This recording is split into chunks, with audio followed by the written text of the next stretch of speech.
bienvenue dans votre émission Conscience Oblige. Aujourd'hui, nous allons parler de la paix.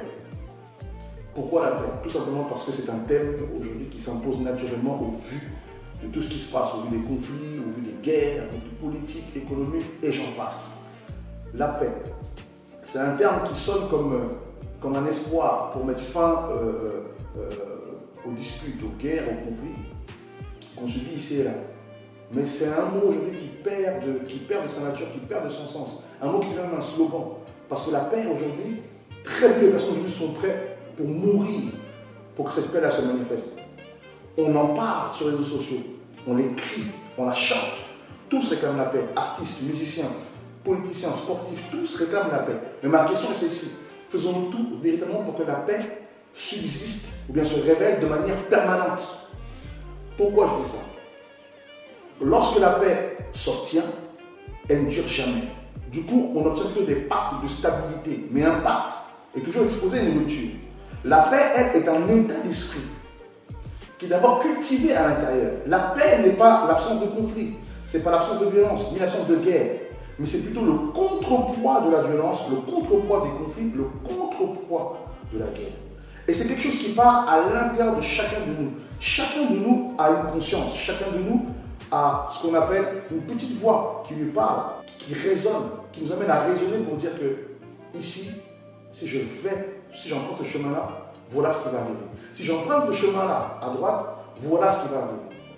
Donc aujourd'hui, on parle de paix sans pour autant être prêt à mourir pour elle. Et on ne peut pas voir la paix se révéler de manière durable si au préalable il n'y a pas justice. La justice elle-même naît d'un autre arbre qu'on appelle l'amour. Parce que l'amour est juste. Afin qu'on ne juge pas selon les apparences, selon les valeurs, selon l'ethnie de quelqu'un, selon la religion de quelqu'un, selon sa manière de penser, mais selon la justice, la véritable justice. Ainsi, cette justice-là procure la paix. Mais sommes-nous prêts à discerner les conflits, à juger les conflits comme il se doit pour vraiment procurer la paix?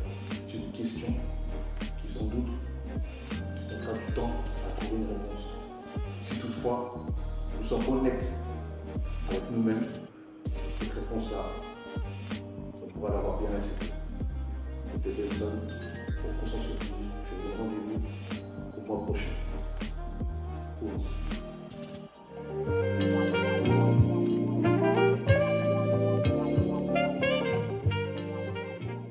Voilà, 30 petites secondes juste pour vous dire que, comme sur l'émission Sans Cryptage, vous aurez droit à une émission mensuelle que vous pourrez retrouver sur notre chaîne YouTube Conscience Oblige.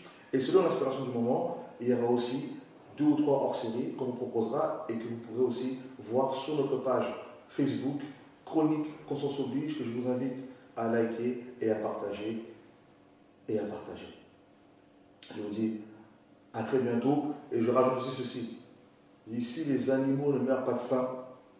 Si les animaux n'ont pas le problème de toit ni de logement, ce n'est pas nous les hommes qui pouvons souffrir de ces maux. On réfléchit à cela. C'était Chronique Conscience Oblige. On se voit du mois prochain. À bientôt.